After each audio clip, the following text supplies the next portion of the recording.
계속해서 야당의 반응 들어봅니다. 국회 교육문화체육관광위원회 야당 간사죠. 새정치민주연합 김태년 의원 안녕하세요. 네, 안녕하세요. 김태년입니다. 자, 먼저 오늘 청와대가 김명수 후보자만 지명 철회하고 나머지 두 사람은 아마도 내일 그냥 임명하려고 하는 듯하게 보이는데 총평을 하신다면요. 김명수 후보자를 지명 처리한 것은 너무나 당연한 거죠. 이미 국민적 판단이 내려졌지 않습니까? 예. 도저히 이 교육부 장관직 또 사회부총리직을 수행할 수 없는 분이다. 이렇게들 판단을 하셨던데요.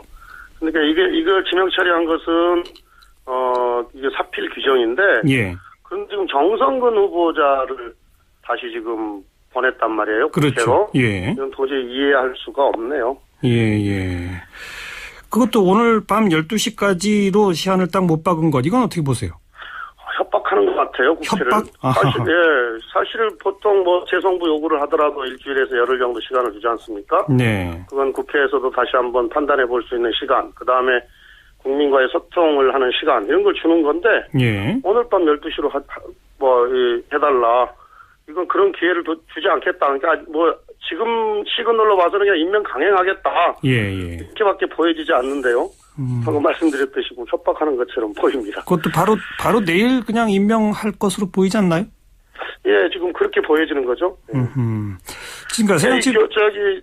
그러니까 정성근 후보자, 정종섭 안행부 장관 후보자, 이 두 분 다 문제가 있는 분들인데, 이 정성근 후보자는 제가 이제 교문 간사이기 때문에 분명히 말씀을 드릴 수 있는데요. 이분은 아예 작심하고 그 거짓말을 하려고 아예 했던 거거든요. 사실은 청와대 인사검증 서류를 내지 않습니까? 자기가 직접 사인을 해서 거기서부터 거짓말을 한 거거든요. 처음부터 작심한 거죠. 다시 그 내용을 좀 정리해 주세요. 어떤 거짓말이었죠?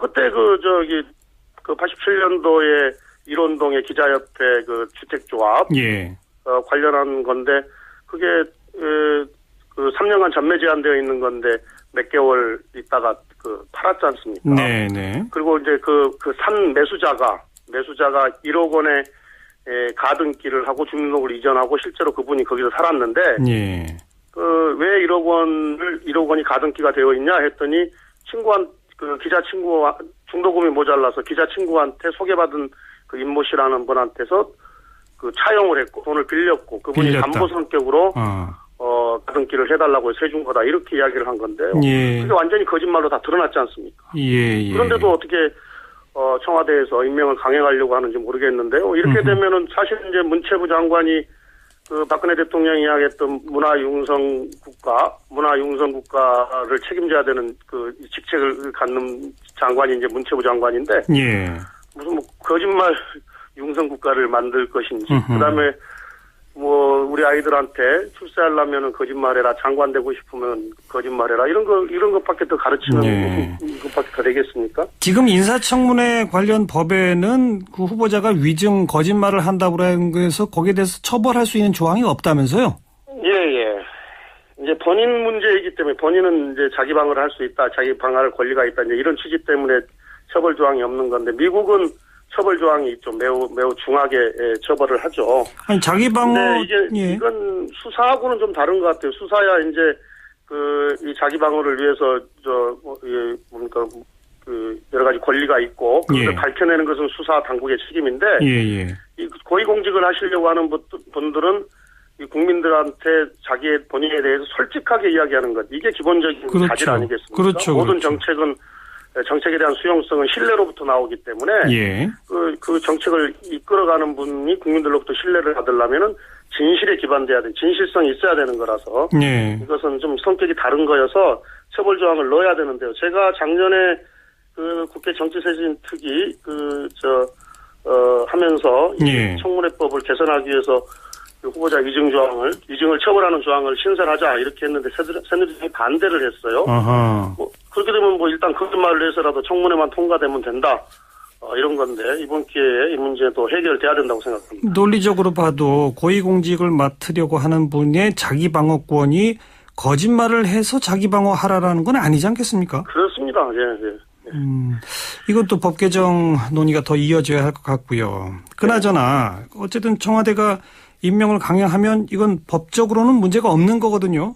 네네. 야당으로서 막을 방법이 없지 않습니까? 어떻게 대응하실랍니까?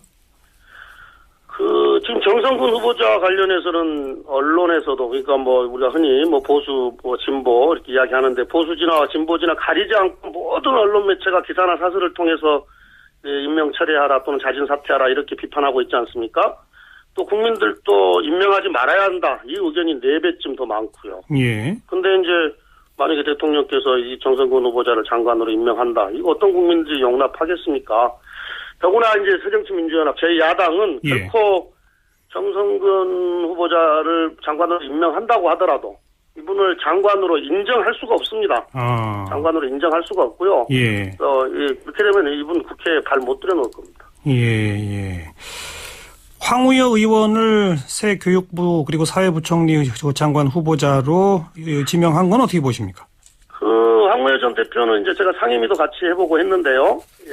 소통 능력이 있으신 분입니다. 그건 맞는데, 그런데 과연 이분께서 대통령께 지금 국민의 민심을 제대로 그리고 정확하게 또 용감하게 말씀하실 수 있을지에 대해서는 조금 의문이 있고요. 예. 일단 넘어오면 인사청문회를 매우 엄격하게 그렇게 해서 최종적으로 판단을 해야 되는 건데 다만 지금 이 시점에 하나 지적하고 싶은 것은 이 정성근 후보자, 정종섭 후보자 이런 분들에 대한 이 적절하지 않은 인사에 대한 조치를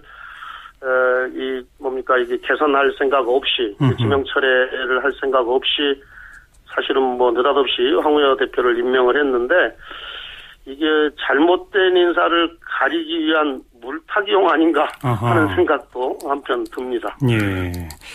박영선 원내대표가 청와대에 가서 이제 대통령과 만나고 법안 처리에 이 협조도 요청받고 뭔가 좀 여야 관계가 변화가 있는 것 아니냐 이런 조심스러운 관측들이 있었는데 이번 인사 문제 때문에 여야 관계가 다시 또 좀 냉각되지 않을까요? 그건 어떻게 전망하십니까? 그렇죠. 우리 야당은 대통령의 만남 요청에 대해서 소통을 위해서 여러 가지 우려가 있음에도 불구하고 가서 응하지 않았습니까? 그리고 이제 또 지금은 국민의 민심들에 대해서 매우 정확하게 대통령께 전달을 해드렸고요. 근데 지금 오늘 지금 청와대 대통령께서 하신 이 인사청문서 재송부 요구 이런 것들을 보면 야당하고 소통하지 않겠다, 야당 무시하겠다, 이런 지금 행위 아닌가요? 그렇게밖에 볼 수가 없는데요. 대통령이 소통하지 않는데 야당이 정권하고 어떻게 소통이 되겠습니까? 알겠습니다. 그렇게 되는 거라서.